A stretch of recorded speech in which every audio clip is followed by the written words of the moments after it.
Welcome साथियों। मैं आपका दोस्त अविनाश आर्य फिर से उपस्थित हूँ एक छोटे से टॉपिक लेकर, जिसमें चर्चा होगा एक अध्यापक के कार्यों का वर्णन, अर्थात एक शिक्षक के कार्य क्या होते हैं, उनके दायित्व क्या होते हैं। Function and duties of the teacher. अध्यापक के कार्य और उनके उत्तरदायित्व निम्नलिखित हैं, जिसमें सबसे पहले आ जाता है कि शिक्षण, टीचिंग। अध्यापक का प्रमुख कार्य शिक्षण प्रदान करना होता है।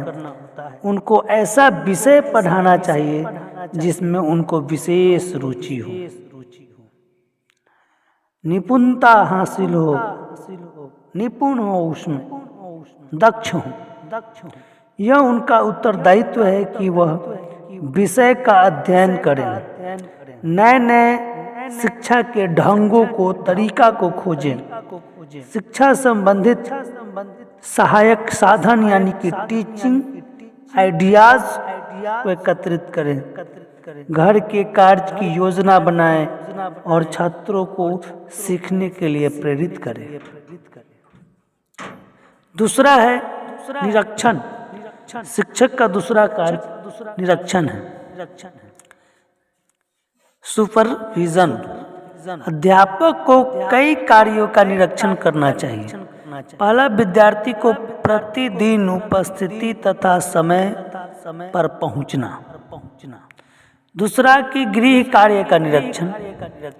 तीसरा, श्रेणी का दैनिक काम, जैसे विद्यार्थियों के लिए लिखित कार्य तथा पढ़ने का कार्य का निरीक्षण करना। चौथा होता है प्रयोगशाला, वर्कशॉप में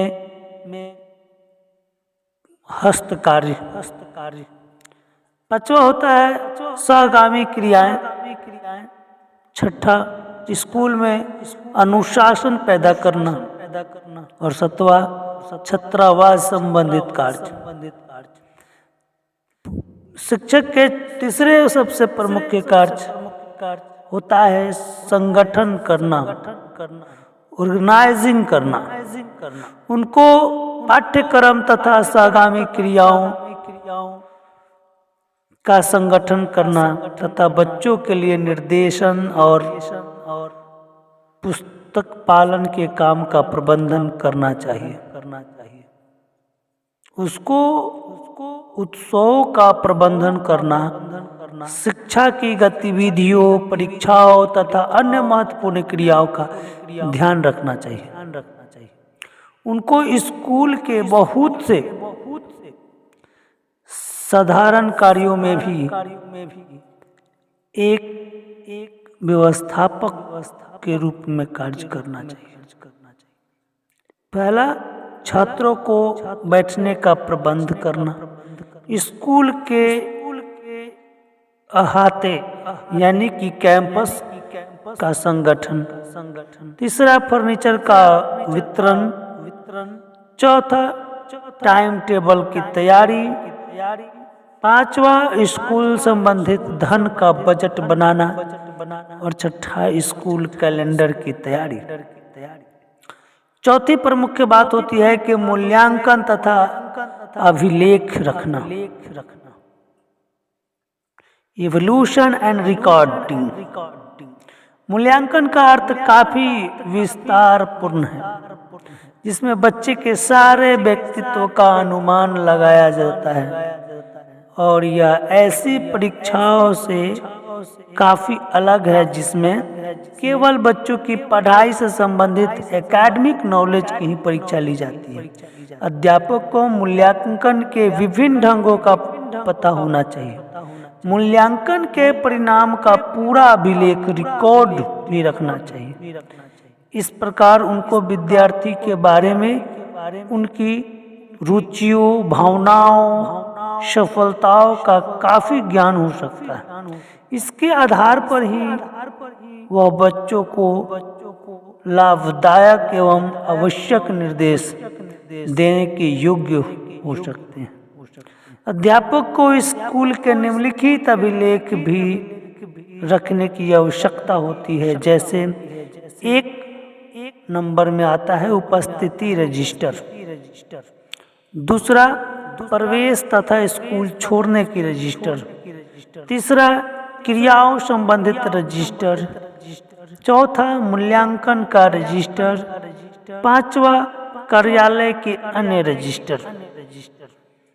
पांचवा मुख्य काम है आयोजन, प्लानिंग करना। अध्यापक को पाठ्यक्रम की ठीक ढंग से व्यवस्था करनी चाहिए। उसे पाठ्यक्रम को महीनों तथा हफ्तों में बांटकर पढ़ाई का प्लानिंग करना चाहिए। उसे दृश्य साधनों और अध्यापन विधियों में प्रयोग करने की व्यवस्था करनी चाहिए, ताकि वह पढ़ाते समय उनको ठीक ढंग से प्रयोग में लाया जा सके। उसकी पाठ्य क्रियाओं को संगठन करने की व्यवस्था पूरे वर्ष के लिए करनी चाहिए। सामान्यतः अध्यापक के प्रमुख कार्य निम्नलिखित हैं: शिक्षण कार्य, छात्रों को कार्यों का निरीक्षण, क्रियाओं का संगठन करना, छात्रों की सफलता की परीक्षा लेना और मूल्यांकन करना। एवोल्यूशन, अभिलेख रखना, छात्रों के विषयों का चुनाव संबंधित नेतृत्व करना, सहायता सामग्री टीचिंग आइडियाज एकत्रित करना, अध्यापन सूची, पाठ्यक्रम तथा पाठ्य संबंधित योजना तैयार करना, गृह कार्य देखना, उत्सव तथा त्योहार मनाना, अनुशासन बनाए रखना, कार्यालय का कार्य देखना इत्यादि। ये सभी अध्यापक के कार्य एवं उनके उत्तरदायित्व हैं, जो एक अध्यापक को पूरा करना होता है। मित्रों, फिर मिलते हैं अगले टॉपिक में। तब तक के लिए अपने मित्र अविनाश आर्यन को विदा दें और इसी तरह का ज्ञानवर्धक चैप्टर को प्राप्त करने के लिए आप इस YouTube चैनल को सब्सक्राइब करें, लाइक करें और अपने दोस्तों में शेयर करें। जय हिंद दोस्तों।